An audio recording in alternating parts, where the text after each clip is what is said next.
First paper unit 9 के syllabus है विकास और पर्यावरण। इसमें हमें करने होंगे मिलेनियम विकास और समपोषीय विकास का लक्ष्य, मानव और पर्यावरण समव्यवहार, नृजातीय क्रियाकलाप और पर्यावरण पर उनके प्रभाव, पर्यावरक या पर्यावरण परक मुद्दे जो स्थानीय, क्षेत्रीय और वैश्विक, वायु प्रदूषण, जल प्रदूषण, मृदा मतलब मिट्टी, मृदा प्रदूषण, ध्वनि प्रदूषण, अपशिष्ट जो मतलब वेस्टेज जो होती है, इसमें ठोस, तरल, बायोकेमिकल, जोखिमपूर्ण और इलेक्ट्रॉनिक। जैसे मोबाइल फ़ोन जब इस्तेमाल करना ख़त्म हो, जब फ़ोन हमारा ख़राब हो जाती है या इस्तेमाल के बाहर हो जाती है, तो वो क्या होती है, वो आपका वेस्टेज होती है। इसको कहते हैं हम लोग इलेक्ट्रॉनिक वेस्टेज कहते हैं। इनका भी हमें, क्योंकि इतनी मात्रा में मोबाइल फ़ोन, लैपटॉप सब इस्तेमाल होते हैं, जब ये वर्किंग से बाहर होते हैं तो वो भी एक आपका ऐसे अपशिष्ट की तरह इस्तेमाल हो, मतलब आपका निकल जाती है, तो उसका भी हमें मैनेज करने होते हैं, वरना वो एक पॉल्यूशन का कारण बनती है। जलवायु परिवर्तन और इसके सामाजिक, आर्थिक तथा राजनीतिक डायमेंशन यानी आयाम, मानव स्वास्थ्य पर प्रदूषकों का प्रभाव, ये आपका सिलेबस में जो हमें पढ़ने हैं, हमारे हेल्थ में प्रदूषण का क्या इफेक्ट पड़ता है, प्राकृतिक और ऊर्जा के स्रोत, ये हमें सिलेबस में पढ़ने हैं इस यूनिट के, सौर, पवन, मृदा, जल, भूताप, बायोमास और नाभिकीय और वन, ये सारे ऊर्जा हमें पढ़ने हैं। प्राकृतिक जोखिम और आपदाएं, इसमें उसके न्यूनीकरण कैसे हम इसको कम से कम कर सकते हैं और उसके तरीके क्या है, क्या युक्तियाँ है। इसके बाद हमें पढ़ने होंगे पर्यावरण संरक्षण अधिनियम 1986, इसके बारे में हमें पढ़ने होंगे। जलवायु परिवर्तन संबंधी राष्ट्रीय कार्य योजना, इसे पढ़ने होंगे हमको। अंतर्राष्ट्रीय समझौते या प्रयास, जो मैं बता रहा था अभी आपको, मॉन्ट्रियल प्रोटोकॉल, इससे क्वेश्चन कई बार पूछे गए हैं। रियो सम्मेलन, जैव विविधता सम्मेलन, क्वाटो प्रोटोकॉल, ये से हमेशा क्वेश्चन पूछे जाते हैं। ये सारे आपका अंतर्राष्ट्रीय समझौते कहाँ पे क्या क्या हुआ है, पेरिस समझौता और अंतर्राष्ट्रीय सौर संधि, इतना हमें सिलेबस में हमको अध्ययन करनी है। मानव और पर्यावरण, पीपल एंड एनवायरनमेंट। सबसे पहले वातावरण की बात करेंगे। पेड़ पौधों की प्रत्येक सजीव जातियां या पशु अपने अपने वातावरण को प्रभावित करते हैं और इसके बदले में, जैसे आप जानते हो ना, जैसे पेड़ पौधे क्या करते हैं, हम CO2 को छोड़ते हैं, पेड़ पौधे CO2 को लेते हैं, प्रकाश संश्लेषण करते हैं सूरज की रोशनी के साथ, फिर वो ऑक्सीजन को हमें देते हैं और हमें उनसे जो उनके पेड़ पौधों का जब चाहे फल के रूप में हो चाहे किसी और रूप में हो, हमें उनके जो प्रोडक्ट मिलते हैं उसमें ग्लूकोज इत्यादि होते हैं, जिसको खा के अनाज के रूप में या साग सब्जी के रूप में या फलों के रूप में बाकी जानवर उसको खाते हैं। घास फूस में भी होते हैं, घास फूस भी जो जानवर खाते हैं उनसे ऊर्जा प्राप्त करते हैं। इसलिए हम क्या देखते हैं कि पेड़ पौधों की प्रत्येक सजीव जातियां अथवा पशु अपने अपने वातावरण को प्रभावित करते हैं और बदले में उससे प्रभावित होते भी हैं। इन वर्गों में ऐसे प्रभावों की मात्रा प्राय अधिक नहीं है, क्योंकि तथ्य यह है कि प्राकृतिक परीक्षणों के अनुसार उनकी जनसंख्या निश्चित सीमा के अतिरिक्त नहीं हो सकती तथा वे अपने निजी जीवन के ढंग को सुधार भी नहीं सकते। जबकि मनुष्य एक अपवाद है, क्योंकि मनुष्य अपने ज्ञान इत्यादि के कारण उसको बदल सकते हैं। मनुष्य के पास वैज्ञानिक ज्ञान के बढ़ने से मनुष्य वातावरण परिवर्तित करने में और दूसरे प्राणियों की अपेक्षा अपने शीघ्र आवश्यकताओं के अनुकूल करने में समर्थ होते हैं। यह मनुष्य को अपने जीवन के गुण को सुधारने के लिए समर्थ बनाता है। मानव सभ्यता के प्रारंभ में कुछ हजार वर्ष पहले मनुष्य ने वातावरण के साथ दखल देना आरंभ किया। उसने लकड़ी एवं अन्य घरेलू आवश्यकताओं के लिए वृक्षों की कटाई द्वारा जंगल को विनष्ट किया। उसने भूमि को कृषि योग्य बनाने के लिए जंगलों के विस्तार को कम किया। केवल जल आपूर्ति की कमी को पूरा करने के लिए उसकी मिट्टी की आपूर्ति नष्ट हो गई। उसने जानवरों को मारा या जानवरों के भोजन के लिए तथा भयानक जानवरों को सुरक्षा के लिए उनके लिए भी जो जहाँ भी जो आवश्यकता पड़ी वो हम करते गए। उसने नदियों को हम मनुष्य नदियों को फैक्ट्री से निकले रसायनों से प्रदूषित किए। हम ये सब करते हैं, जिससे उसने जल को अपनी आवश्यकताओं के अयोग्य बना दिया। ये सारे क्या हम ही करते हैं, लेकिन हम अच्छे काम भी करते हैं। इस तरह से दोनों ही काम में मनुष्य कर सकता है, जो जबकि जानवर के लिए एक डिफाइन होती है कि कितना कहाँ पे कितना करनी है। वातावरण को अनेक तरीकों से हम परिभाषित कर सकते हैं, लेकिन हम अच्छे काम भी काफ़ी कर सकते हैं। हम जानते हैं कि हमसे दोनों ही चीज़ें होती है, क्योंकि जब हम सैटेलाइट इत्यादि जब ऊपर जाती है तो ओजोन लेयर को हानि पहुंचती है। तो ओजोन लेयर को हानि पहुंचने से क्या होती है, हमें बहुत सारे समस्याओं का सामना करना पड़ता है। लेकिन मनुष्य इसके निवारण के लिए भी काम करता है और अच्छे काम भी कर सकता है, करता भी है। वातावरण को अनेक तरीकों से परिभाषित किया जा सकता है। वातावरण सामाजिक, आर्थिक, जैविक, शारीरिक या रासायनिक तत्वों का योग होता है, जो मनुष्य के बाहरी स्थानों का निर्माण करता है, जो अपने वातावरण का निर्माण करने वाला एवं विनाश करने वाला होता है। वातावरण परिस्थितियों के संपूर्ण योग से संबंधित है, जो निर्दिष्ट स्थान एवं समय के अंदर मनुष्य को घेरे रहता है। वातावरण पृथ्वी के भौतिक तत्वों का प्रतिनिधि करता है या प्रतिनिधि है। वातावरण पृथ्वी के भौतिक तत्वों का प्रतिनिधि है, जहां मनुष्य अपने वातावरण को प्रभावित करने वाला महत्वपूर्ण फैक्टर्स यानी कारक है। अब हम बात करेंगे वातावरण को प्रभावित करने वाले कारक क्या क्या है। अधिकांश प्रकृति वैज्ञानिकों ने, जो नेचर के जो साइंटिस्ट होते हैं, प्रकृति वैज्ञानिकों ने वातावरण को प्रभावित करने वाले जैव प्राकृतिक कारकों को 4 भागों में बांटा है। अभी यहाँ से आपका एग्जाम में क्वेश्चन बन जाते हैं। आपने क्या पाया, ये आपको नोट करना इम्पोर्टेंट है कि आपका नेचर का जो आपका साइंटिस्ट है, प्राकृतिक वैज्ञानिकों ने वातावरण को प्रभावित करने वाले जैव प्राकृतिक कारकों को, जो फैक्टर्स होते हैं, इनको कितने भाग में बांटे हैं, 4 भाग में बांटा है। क्या क्या, पहला क्या है, नोट करेंगे, इम्पोर्टेंट है। प्राकृतिक या भौतिक कारक, इसके अंतर्गत क्या आती है, इसके अंतर्गत लंबाई, पर्वत श्रेणियों की दिशा, पठार, मैदान, झील, नदियाँ, समुद्र एवं घाटियाँ इत्यादि आते हैं। सेकंड क्या है, वायुमंडलीय कारक अथवा वायु संबंधी कारक, इसके अंतर्गत वायुमंडल, प्रकाश, तापमान एवं आर्द्रता आदि आते हैं। थर्ड क्या है, भूमि संबंधी कारक, इसमें मिट्टी अथवा पत्थर आते हैं। फोर्थ क्या है, जैविक कारक, इसके अंतर्गत क्या आते हैं, इसके अंतर्गत विभिन्न प्रकार के जीवों को सभी तरह की अंतर क्रियाएं शामिल है। उदाहरणार्थ जैसे मानव, पशु, पौधों एवं सूक्ष्म जीव। ये हम यूनिट 9 का अध्ययन कर रहे हैं फर्स्ट पेपर के, और इसके अंतर्गत आपको ये सारी चीज़ें आएंगे। बहुत महत्वपूर्ण यूनिट है ये, आपका साइंस से संबंधित बहुत ज़्यादा है। तो पहला क्या है, प्राकृतिक या भौतिक कारक। दूसरा क्या है, वायुमंडलीय कारक अथवा वायु संबंधी कारक। तीसरा क्या है, भूमि संबंधी कारक। चौथा क्या है, जैविक कारक। फिर वातावरण के भेद। वातावरण के मुख्य रूप से 2 भाग होते हैं, आप याद रखना। पहला क्या है, प्राकृतिक वातावरण।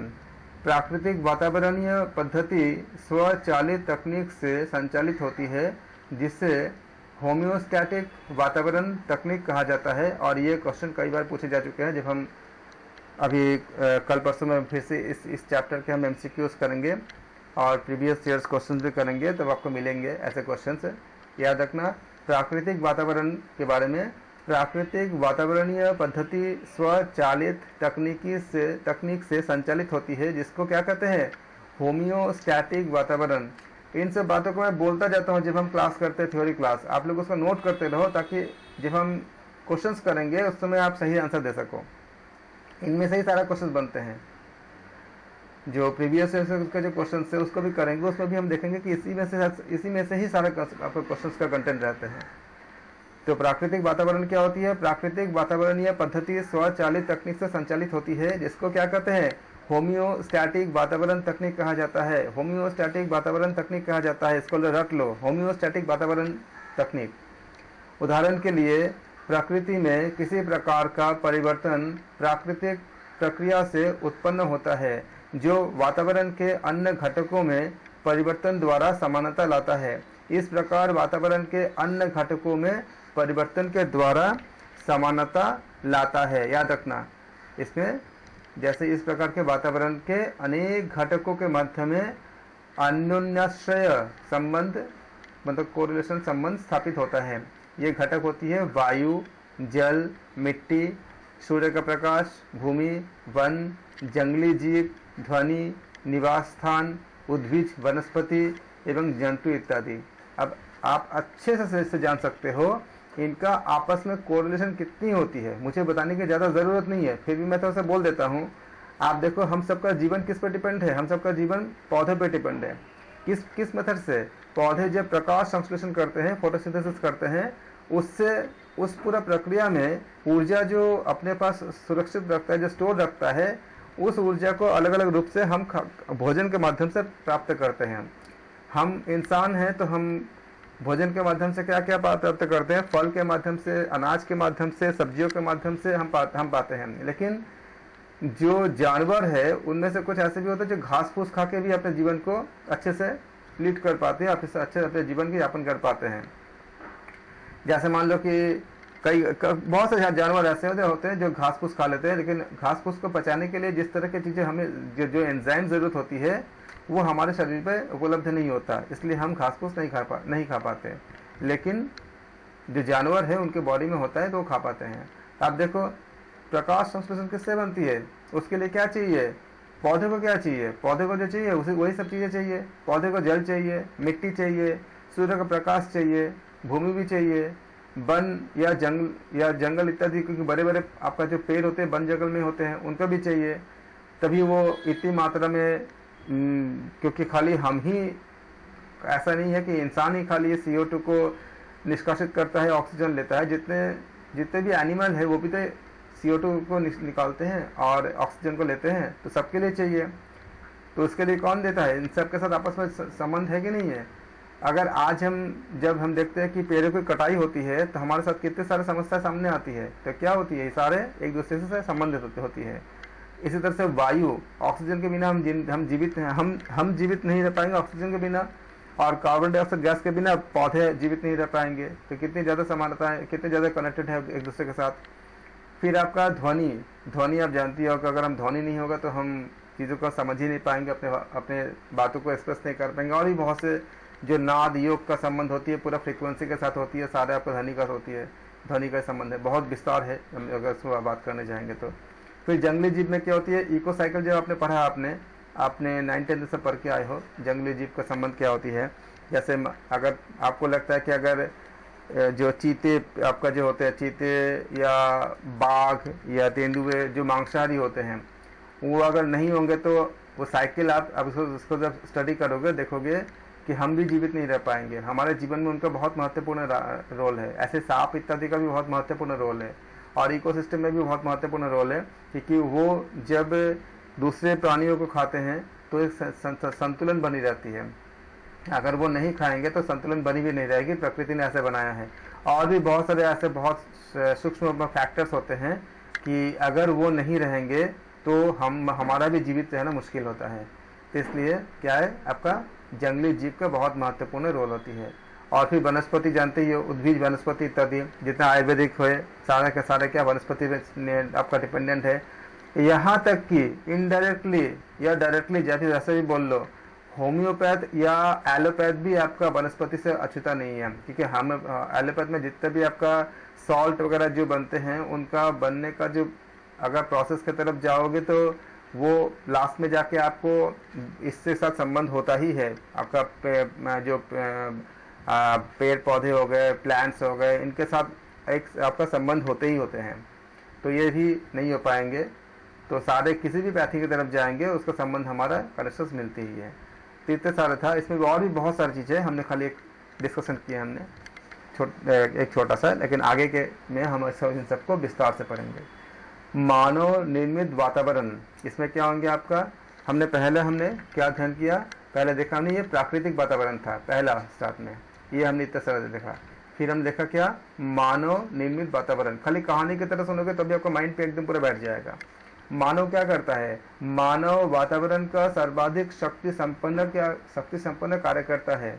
वह अपनी आवश्यकताओं के अनुसार आधुनिक तकनीक द्वारा गति विस्तार के लिए समयानुसार वातावरण को क्या करता है, चेंज करता रहता है।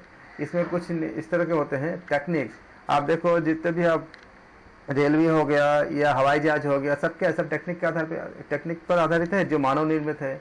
फिर यातायात का, घर गृह से संबंधित का, आप कितने तरह के, आप जानते हैं इस समय जो फ्यूचर हाउसेस बनने वाली है जो नैनो टेक्नोलॉजी पे, वह ऐसा होंगे कि आपका रिमोट दबाते ही आपका पूरा घर बन सकता है। इस पर भी काम चल रही है। हो सकता है कि आज से 50, 60, 100 साल बाद ऐसा घर देखने को मिल जाए। एडवांस आपका जो आप डिस्कवरी अगर देखोगे तो डिस्कवरी में सब चीज़ें बहुत ज़्यादा मिलेंगे देखने के लिए कि किस तरह से आगे फ्यूचर के जो चीज़ें टेक्निक के ऊपर काम चल रही है।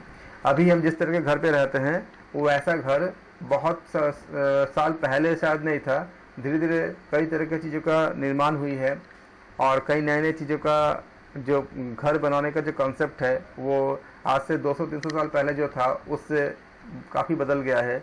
जैसे पहले मोटी मोटी दीवारें होती थी, लेकिन अब दीवारें बहुत पतली होती है और नई टेक्निक आ गई है। इसके जरिए क्या है, हम घर बनाने, गृह बनाने इत्यादि के संबंध में हम लगातार नई चीज़ों का निर्माण कर रहे हैं।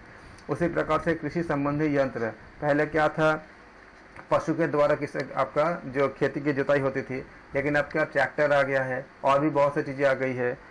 पहले क्या होता था कि जब पशु के द्वारा जब हम खेती होती थी खेती में, तो बीजों को डालने के लिए एक पर्टिकुलर गैप होती है। गैप मतलब जैसे मान लो कि पहला बीज आपने इस जगह डाल दिया, दूसरे बीज आपने इस जगह डाल दिया, इन दोनों के बीच में एक गैप फिक्स होती है। अगर गैप कम या ज़्यादा होगा तो जिस समय आपका ये ग्रो करेगा उस समय प्रोडक्टिविटी बहुत अच्छी नहीं बन पाएगी, क्योंकि बहुत अगर पास बीजों को बो देंगे तो उनके बीच अगर परिपक्व होने का, उनके विस्तार का गैप नहीं मिलेगा तो उतना अच्छा फसल नहीं मिल पाती है। ऐसे ही सारे बीजों के बीच में क्या होती है, गैप होती है।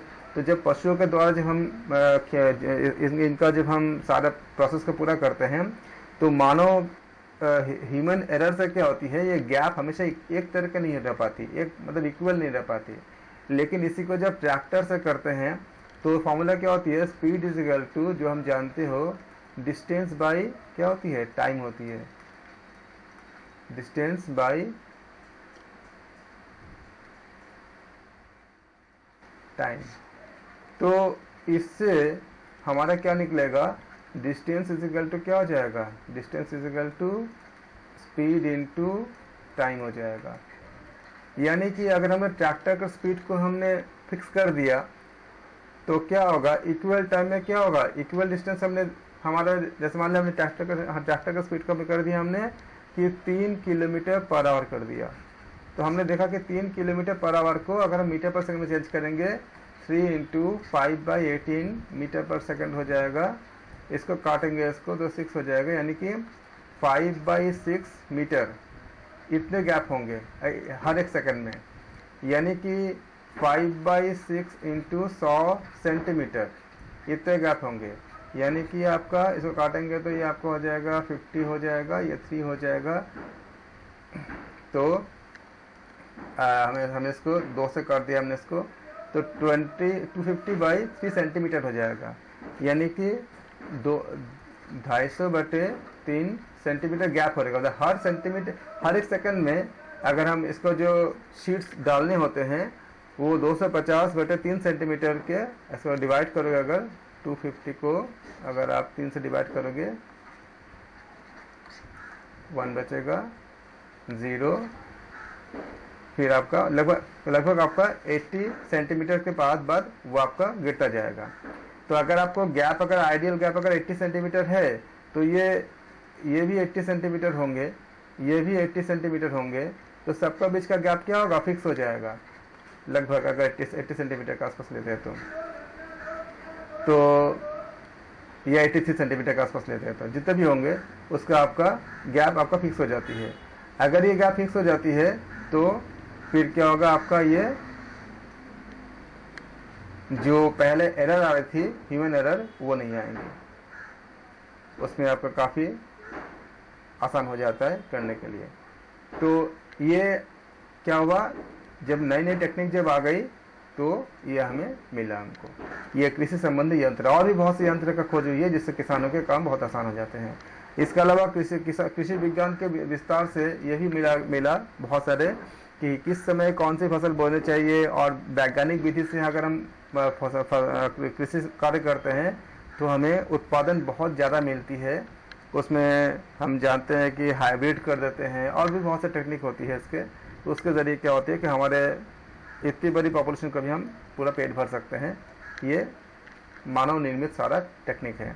फिर सेतु का निर्माण, ब्रिज पुल इत्यादि का हम जानते हैं कि हम कैसे करते हैं सारा ब्रिजों को, ताकि आपस में नदियों को जोड़ने के लिए या यातायात को आसान करने के लिए। ऊर्जा के स्रोतों का क्रमिक विकास कैसे, जैसे हाइड्रो हो गया, थर्मल हो गया, न्यूक्लियर मतलब परमाणु ऊर्जा हो गया। आप जानते हो हाइड्रो में क्या होती है, एक डैम बनाते हैं, उसमें पानी रहता है, पानी ऊपर से नीचे गिरती है, उससे क्या होती है टरबाइन घूमती है, उससे क्या होती है विद्युत उत्पन्न, आपको इलेक्ट्रिसिटी उत्पन्न होती है, पैदा होती है। तो उससे हमें बिजली का हम इस्तेमाल करते हैं। थर्मल में क्या होती है, आप कोयला को बर्न करते हो, जलाते हो, उससे हीट पैदा होती है, उससे पानी का भाप बनता है, उस भाप से क्या होती है टरबाइन घूमती है, ये थर्मल हो गया। न्यूक्लियर में क्या होती है, आप जैसे एटम बम को तोड़ने पे, जैसे एटम बम क्या करती है, आपको ऊर्जा उत्पन्न करके सब नष्ट कर देती है। उसी ऊर्जा को नष्ट न करके, सब कुछ तबाह न करके, अगर उस ऊर्जा को जो ऊष्मा उत्पन्न होती है, उस हीट को अगर हम परमाणु ऊर्जा को अगर हम बिजली उत्पन्न करने में काम लगाएंगे कि उसी हीट से हम पानी को गर्म बॉयल कर लेंगे, उससे पानी का जो भाप बनेगा, उस भाप से क्या होगा टरबाइन घूमने लगेगा। तो इससे क्या होती है, हम इसका शांतिपूर्ण उपयोग कर सकते हैं। इस तरह से हम ऊर्जा के विभिन्न हम स्रोतों का विकास करते हैं। अभी तो और भी बहुत कुछ आ गया है। इस समय आपका सोलर एनर्जी आ गया है। फिर आपका आप जानते हो कि समुद्र में क्या होती है, बहुत ऊंची ऊंची लहरें बनती है। तो समुद्र की लहरें मतलब इस तरह से ऐसे बहुत ऊंची ऊंची ऐसे लहरें बनती है। तो इसमें कोशिश की जा रही है कि जब समुद्र की लहरें ऊंची जब जाती है, मान ली इतने ऊंचे अगर चली गई लहरें, तो इतना हाइट मान लो एच हाइट चली गई है अगर ये, तो इसमें एक होती है पोटेंशियल एनर्जी, यानी कि स्थितिज ऊर्जा कहते हैं इसको हिंदी में। तो इसका फॉर्मूला होती है E=mgh। और इसी में अब कोशिश की जा रही है कि अगर हम ऐसा कोई डिवाइस लगा दें जो ऊपर इसके लहर के साथ साथ ऊपर जाएगा, तो इतनी एनर्जी जाएगा उसमें E=mgh। और फिर जब नीचे भी जाएगा तो भी एनर्जी इसमें स्टोर होता है। उससे क्या होगी, वो चार्ज हो जाए। अगर चार्ज हो जाएगी तो उसको आप उस ऊर्जा को उपयोग कर सकते हो। इसके अलावा एक और भी काम हो रही है, जो कि समुद्र के आसपास हवा बहुत ज़्यादा चलती है। उस जैसे बच्चे दौड़ते नहीं है, जब एक पंखे की तरह होती है, कागज़ की बनी होती है, दौड़ते तो क्या तो घूमती रहती है पंखे की तरह। तो उसी तरह से ये आपका एयर के ज़रिए, हवा के ज़रिए ऐसे घुमा करके ये कोशिश की जा रही है कि विद्युत उत्पन्न करने के लिए। इससे कुछ सीमाएं हैं कि वो हवा एयर पे डिपेंड होता है, लेकिन समुद्र के आसपास हवा मिलती ही है। और हमारे देश में काफ़ी समुद्र का बहुत ज़्यादा मात्रा में हमें समुद्र का किनारा हमारे कंट्री में है। तो इन सब पे भी कोशिश की जा रही है। उससे क्या फ़ायदा कि हमें ज़्यादा खर्चे नहीं करने पड़ेंगे और अपने आप हमें बहुत से ऊर्जा मिलेंगे। और ये ऊर्जा कभी ख़त्म नहीं होगा, क्योंकि सोलर एनर्जी या आपका हवा या समुद्र के लहरें ये हमेशा मिलती है। इससे हमें ऊर्जा के जो कमी पूरी हो सकती है। इसके अलावा और भी कोशिश की जा रही है कि समुद्र का पानी को डिकम्पोज करके हाइड्रोजन ऑक्सीजन को अलग करके उस हाइड्रोजन से ऊर्जा लेकर के उससे गाड़ियाँ चलाने की कोशिश की जा रही है। ये भी आपका एक जैसे आप नाम सुनते होंगे कि आपका हाइड्रोजन फ्यूल वगैरह के ऊपर इस तरह के कार के बारे में आप अक्सर सुनते हो। तो ये सारे कोशिश की जा रही है। सब ऊर्जा के स्रोत जो मानव निर्मित होती है। संचार के क्षेत्र में क्रांति, satellite, fax, telex, cellular phone, ये सब क्या है, संचार के लिए है। औद्योगिक क्रांति उद्योगों के लिए है, इंडस्ट्रीज़ के लिए है। अंतरिक्ष विस्तार, अंतरिक्ष प्रयोगशालाएं, जैसे चंद्रमा पर मानव को उतरना। जानते हो कि हमारे चंद्रयान 3 इस समय बहुत बड़ी सफलता है भारत के लिए, हम सब के लिए बहुत गर्व की बात है। हम गगनयान और इत्यादि में बहुत से हम काम कर रहे हैं, हमारे इसरो काम कर रहे हैं, हमारे देश में बहुत ज़्यादा प्रगति हुई है, दुनिया के और भी कंट्री इसमें काम कर रहे हैं। इसके बाद आपका कंप्यूटरीकृत यानी कि संगणक, यानी कि जो कंप्यूटर से संबंधित सब चीज़ें, हम सब ये सब क्या है, जितने भी टेक्निक हम डेवलप किए सभी मानव निर्मित है। फिर आपका होती है वातावरणीय शिक्षा, तिवारी कमेटी का रिपोर्ट। अब इसको याद रखना, इसी में से क्वेश्चन बनते हैं। तिवारी कमेटी की रिपोर्ट 1980 की स्वीकृति के साथ ही देश ने वातावरणीय शिक्षा की आवश्यकता को अनुभव किया है। वातावरणीय शिक्षा का उद्देश्य है कि व्यक्ति एवं सामाजिक समूह को वास्तविक जीवन के वातावरण संबंधी समस्याओं के प्रति चेतना, ज्ञान, विकसित वृद्धि एवं सामर्थ्य रखनी चाहिए तथा उनके समाधान में भाग लेना चाहिए। चरित्र में पवित्रता एवं अनुशासन संबंधी स्वरूप एक होना चाहिए।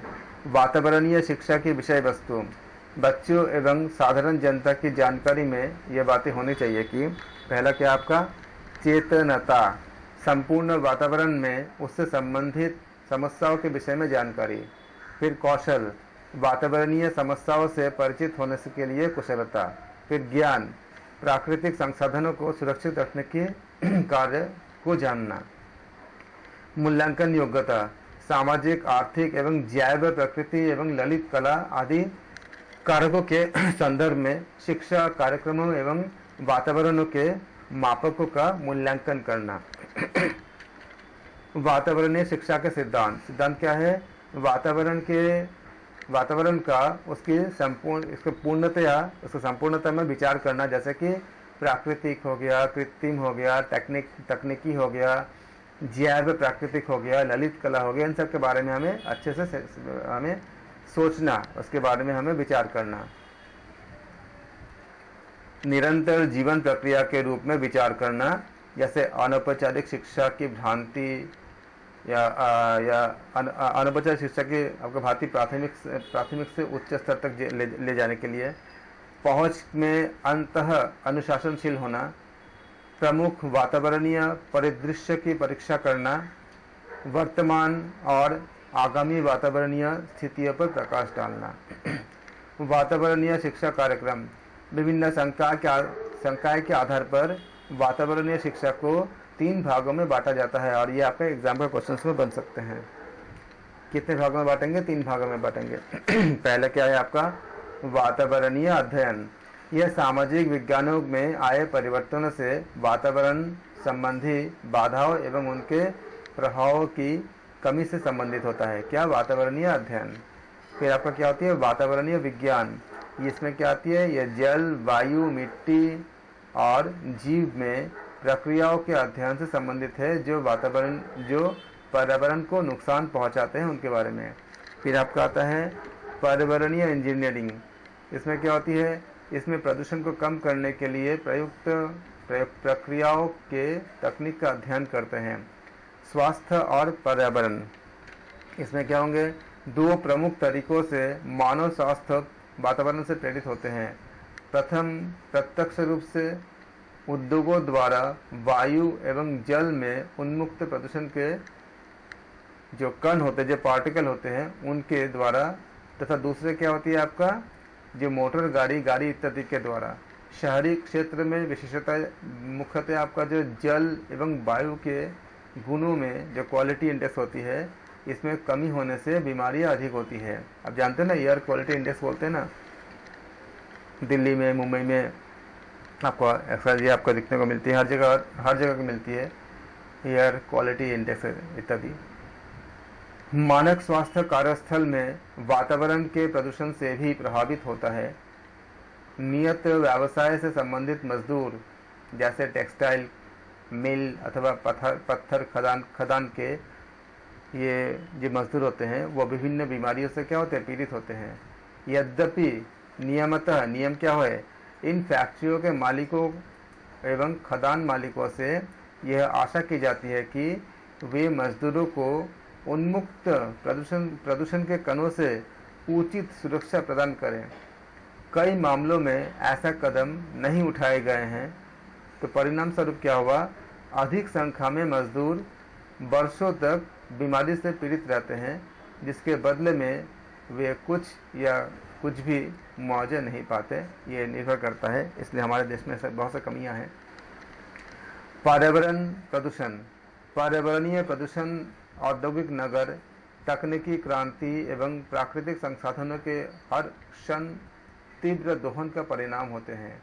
विकास के लिए संपूर्ण विश्व के राष्ट्रों के बीच प्रतिस्पर्धा चल रही है। कृषि, उद्योग, यातायात एवं तकनीक में प्रगति की सनक किसी देश के विकास के सामान्य प्रमाण माने जाते हैं। इस प्रकार की क्रियाएं जीव मंडल में सभी सजीव जंतुओं पर विपरीत प्रभाव डालती है। तीव्र गति से औद्योगिकरण ने प्रदूषित नदियों, मलिन मिट्टी, रिक्त जंगली जीव एवं रिक्त प्राकृतिक संसाधनों के साथ हमें छोड़ दिया है।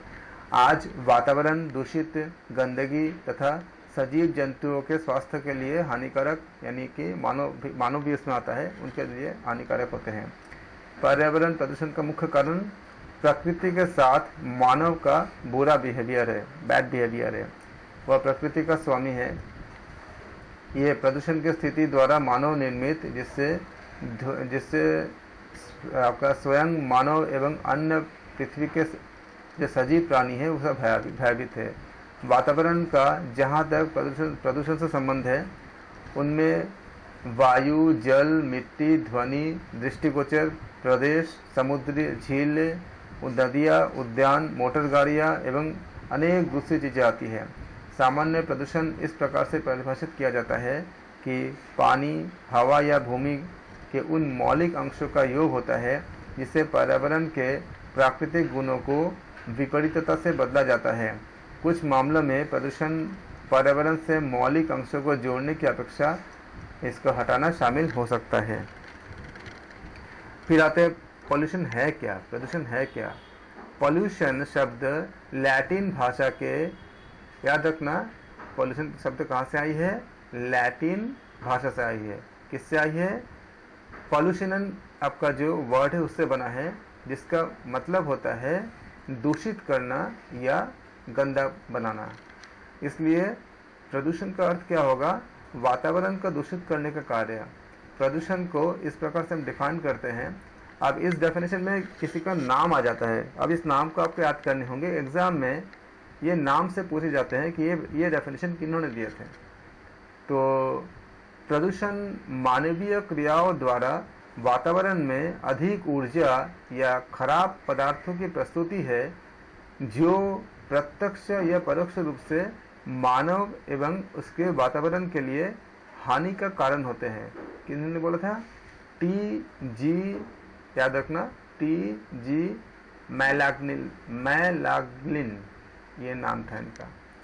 फिर सेकंड क्या है, वातावरणीय प्रदूषण पूर्ण अथवा अधिकतर मानवीय क्रियाओं के सह उत्पादन की तरह ऊर्जा के ढंग, प्रकाश स्तर, रासायनिक एवं भौतिक संरचना एवं जीवों की अधिकता में परिवर्तनों के प्रत्यक्ष या परोक्ष प्रभाव से हमारे वातावरण का प्रतिकूल परिवर्तन है। किन्होंने कहा था इसमें, विज्ञान सलाहकार समिति के अध्यक्ष, ये इन्होंने बताया था यूएस में। प्रदूषण जल, वायु एवं मिट्टी के साथ भौतिक, रासायनिक या जैविक गुणों में नकारात्मक परिवर्तन है, जो मानव, पशु एवं जंतु जीवन, औद्योगिक प्रगति, जीवन स्तर एवं सांस्कृतिक पूंजियों के लिए हानिकारक हो सकता है। National academy of science USA कब बोले थे, 1966 में। प्रदूषण दर आपने देखा था जब हम कल MCQs कर रहे थे, तो क्या था इसमें, यही ऐसे ही नाम पूछे थे, तो आपका सन पूछे थे और इसी से क्वेश्चन आते हैं हमारा। अब हम यूनिट 9 में हम ऐसा करेंगे कि हम थोड़ा सा थ्योरी कराने के बाद उस थ्योरी से रिगार्डिंग जितने क्वेश्चंस पूछे गए हैं हम उस क्वेश्चन को भी कर लेंगे, ताकि आप पार्ट में आप याद भी कर लोगे, आप एग्जाम के क्वेश्चंस भी आप अपडेट हो जाओगे। ये जैसे हम 1-2 दिन हम इसका थ्योरी करेंगे यूनिट 9 के, उसके बाद हम जो प्रैक्टिस क्वेश्चन या प्रीवियस ईयर्स क्वेश्चन सारा हम इसमें इंक्लूड करेंगे। मैक्सिमम क्वेश्चन इंग्लिश में होंगे। फर्स्ट पेपर के ज़्यादातर क्वेश्चन हम इंग्लिश में करेंगे क्योंकि वो ज़्यादा कंफर्टेबल होता है। हिंदी से ज़्यादा अच्छा इंग्लिश होती है, क्योंकि कई ऐसे टर्म्स होते हैं, जैसे मान लीजिए कि जो अंतर्राष्ट्रीय संधि वगैरह होती है उसको इंग्लिश में समझने में ज़्यादा अच्छा है, ज़्यादा आसान होती है। तो प्रदूषण मात्राओं में मानव द्वारा वातावरण में हानिकारक कणों एवं ऊर्जा की मुक्ति जो स्वास्थ्य एवं संसाधनों को नुकसान पहुंचाती है। आधुनिक भूवैज्ञानिक प्रदूषण के अनेक कारक बताते हैं, जैसे मानव जनसंख्या विस्फोट, तीव्र गति से औद्योगिकीकरण, जंगल का विनाश, अनियोजित शहरीकरण, वैज्ञानिक एवं तकनीकी अनुसंधान इत्यादि जो मुख्यतः धरती पर प्रदूषण संकट के लिए उत्तरदायी होते हैं। यह एक अच्छा साक्ष्य है कि यूनाइटेड स्टेट्स ने अपनी विशाल औद्योगिक संरचना के कारण विश्व का एक प्रमुख प्रदूषण उत्पन्न करने वाला राष्ट्र है। ये आपका एक प्रूफ है, क्योंकि जितनी ज़्यादा आपका वहाँ पे औद्योगिकीकरण जितनी ज़्यादा हुई है, उससे भी कचरा भी उतनी ज़्यादा निकली है, और उससे क्या हुआ, आपका प्रदूषण भी बहुत ज़्यादा है। ये एक अच्छा आपका साक्ष्य मतलब ये अच्छा नहीं है, अच्छा साक्ष्य है। साक्ष्य मतलब एक प्रूफ है। सबसे ज़्यादा प्रदूषण उन राष्ट्रों में उत्पन्न होता है जहाँ सबसे ज़्यादा या सबसे अधिक वैज्ञानिक एवं तकनीकी अनुसंधान हुए हैं, क्योंकि इस प्रोसेस में काफ़ी ज़्यादा आपका पॉल्यूटेड चीज़ें उत्पन्न होती हैं। आधुनिक तकनीक के साथ तीव्र जनसंख्या वृद्धि गंभीर वातावरणीय संकट के कारण बने। इसका कारण यह है कि विकसित देशों में वहाँ के नागरिक अधिक खाद्य पदार्थ का उपयोग करते हैं। उर्वरक, कृषि, औषधियों, ईंधन, खनिज, मोटर गाड़ियाँ तथा अन्य सभी प्रकार जितने भी सब चीज़ें होते हैं, अन्य सभी प्रकार के आधुनिक उत्पाद का उपयोग करते हैं या प्रयोग करते हैं। प्रायः ये सभी उत्पाद एक या दूसरे की कंपनियों में उत्पादित किए जाते हैं। ये उद्योग हमारे वातावरण में प्रदूषण के कणों की वृद्धि के लिए जिम्मेदार है तथा प्रदूषण के कारण है। यहाँ से आपका बेस बनता गया कि कहाँ से आती है पॉल्यूशन। इसके बाद हम जब पढ़ेंगे, हम अलग अलग कंट्री के नाम पढ़ेंगे, अलग अलग इसके कौन कौन से फैक्टर्स क्या कितने ज़्यादा हावी है, उनको सही करने के लिए हमने क्या क्या एग्रीमेंट किए हैं, क्या क्या हम पूरे दुनिया में क्या स्टेप्स उठाए गए हैं, ये आपको जब आगे पढ़ेंगे तो उसका आपको समझने में बहुत आसान हो जाएगा। आज लगभग सब जगह पॉल्यूशन मिलती है, नदियों में, समुद्र में, झीलों में, अनेक प्रकार के उद्योगों से आए जो कचरे होते हैं। जैसे आप देखते हो कि यहाँ ये दिल्ली में आपका जो यमुना में इतनी ज़्यादा जो पॉल्यूशन है, कहाँ से आती है? इतने सारे जो आपका फैक्ट्री के कचरे भी इसमें आते हैं, और भी बहुत सी चीज़ें आती है इसमें। फिर आपका हवा, थर्मल पावर प्लांट से विषैले गैसों एवं मोटर गाड़ियों से निकले जो इनके जो मलबे होते हैं, मलबे से तथा भूमि या उसके मिट्टी, रसायनों, उर्वरकों, ये भी एक होता है कि जब आप उर्वरक डालते हो, जो फर्टिलाइज़र डालते हो, उसमें कुछ केमिकल फर्टिलाइज़र भी होती है। तो केमिकल फर्टिलाइज़र जब ज़मीन के अंदर जाती है तो उसका जो रिएक्शंस होती है, उससे भी कई तरह के आपका पॉल्यूशन का उत्पन्न होती है। फिर आप एसिड वर्षा, एसिड रेन कहते हैं इसको। एसिड मतलब आपका खासकर इसमें जो कई तरह के एसिड हो सकता है, हाइड्रोक्लोरिक एसिड हो सकता है, सल्फ्यूरिक एसिड हो सकता है। इस तरह के जो आपका पानी के जगह पर एसिड की वर्षा प्राकृतिक रूप से होती है अगर हमारा पॉल्यूशन का लेवल बहुत ज़्यादा बढ़ जाए तो एसिड वर्षा और कृमि आपका जो हत्या या इनके जो औषधियों द्वारा के जो हम कृमि की हत्या करते हैं, क्योंकि कृमि क्या करता है, आपका खासकर जो कीड़े होते हैं कुछ जैसे केचुआ इत्यादि होते हैं, वो मट्टी को भुरभुरा करता है। उससे क्या होती है, काफ़ी हेल्प मिलती है आपका कृषि उत्पन्न करने के लिए। और मट्टी उससे क्या होती है, पानी आराम से नीचे आपका एब्जॉर्ब होता है। आज देखो भूमिगत पानी की कितनी कमी हो गई है, कितनी ज़्यादा खोदना पड़ता है आपका मतलब आपका गड्ढा करना पड़ता है पानी पाने के लिए। पहले इतना नहीं था, पहले 3-4 हाथ नीचे ही पानी मिल जाती थी, अब कितने ज़्यादा नीचे पानी मिलती है। तो ये पानी का जो आपका मात्रा जो घटती जा रही है, तो आगे आने वाले समय में जो भूमिगत पानी होती है उस पर जो डिपेंड होने वाले होते हैं उनको पानी नहीं मिलेगा। तो फिर क्या, पानी का आज ही कितनी ज़्यादा बड़ी समस्या उत्पन्न हो गई है पानी की, मतलब पीने के पानी की। फिर आता है आपका प्रदूषण। प्रदूषण मतलब पॉल्यूशन। प्रदूषण सामान्यतः मानव क्रिया के व्यर्थ उत्पादों के वातावरण में मिलने से उत्पन्न होता है। जब व्यर्थ उत्पाद वायुमंडल के प्राकृतिक जैविक और भौतिक प्रक्रियाओं द्वारा सम्मिलित, विनष्ट अथवा हटाया नहीं जाता है, तब विपरीत प्रभाव का परिणाम क्या होती है, प्रदूषण के कणों के रूप में हो सकता है। यह अत्यधिक विषैले कणों में परिवर्तित हो सकता है। इस प्रकार की सामग्री या चीज़ें वातावरण के प्रदूषण के कारण होती है। इसको हम प्रदूषण कहते हैं। जैसे मान लो कि कुछ चीज़ें तो ऐसे होती है जो साइक्लिक होती है। साइकिल मतलब जैसे अगर अपने पौधों के जो पेड़ों के जो पत्तियां होती है उसके दोने वगैरह बनते हैं, उसको अगर आपने इस्तेमाल किया, जैसे खाना खाने में या प्रसाद लेने में या किसी और काम में अगर इस्तेमाल किया, तो आपने उस पत्तों से आपने एक दोना बनाया, फिर आपने उससे खाना खाया उसमें, फिर उसको आपने फेंक दिया, तो पत्ते क्या होती है, ये नेचुरल तरीके से डिकम्पोज हो जाती है और फिर मिट्टी में बन के मिट्टी में मिल करके मिट्टी को क्या करते हैं, उर्वरक करते हैं, फर्टिलाइज करते हैं। तो ये हमारे लिए पॉल्यूशन का कारण नहीं होता है। लेकिन उसी का अगर हम प्लास्टिक में इस्तेमाल करेंगे तो कुछ प्लास्टिक जो सिंगल यूज़ प्लास्टिक होती है उसमें वो एक बार आपने इस्तेमाल कर दिया फिर वो डिकम्पोज नहीं होता, सैकड़ों साल में भी नहीं होता। तो क्या करता है, जब पानी के बीच में जाकर अगर मिट्टी के बीच में जाकर अगर फंस जाएगा ज़मीन के नीचे, अगर मान लो हम अगर गाड़ देंगे कुछ ऐसा कुछ करेंगे, तो मिट्टी को पानी रिसने से रोकता है, तो पानी रिस नहीं पाता और ये प्लास्टिक बहुत जल्दी ख़राब नहीं होता। तो वो क्या करता है, वो जो भूमिगत पानी का जो लेवल है उसको उस तरह से बन नहीं पाता। और इन प्लास्टिक में बहुत से मतलब टॉक्सिन्स होते हैं, तो उसको जरिए वो जब ज़मीन पे रहता है, मिट्टी में रहता है, तो ज़मीन पे भी इसका असर आता है। आपने अक्सर सुने होंगे कि जब हम प्लास्टिक में खाना वाना फेंक देते हैं और जानवर उसे खाते हैं, तो उस जानवर के खाने पे वो प्लास्टिक भी खा लेते हैं, उनको पता नहीं होता। तो उसके अगर वो दुधारू कोई पशु हुए तो उनके दूध में भी क्या होती है, वो आ जाती है सब चीज़ें। तो ये सारी चीज़ें क्या है, पॉल्यूशन के कारण होते हैं। और इसके अलावा अत्यधिक अगर हम रासायनिक अगर हम उर्वरक का इस्तेमाल करेंगे, फर्टिलाइजर का इस्तेमाल करेंगे, तो जो उत्पाद जैसे आपने मान लो दाल चावल गेहूं जो भी आपने उत्पाद के रूप में पाया, उसमें भी उसका असर आता है। वो उसका असर से जब हमारे बॉडी पे जाएगा, जब हम उसका खाना खाएंगे, तो फिर क्या होगा, उस पॉल्यूशन का शिकार हमारे जाने अनजाने हम हो जाते हैं।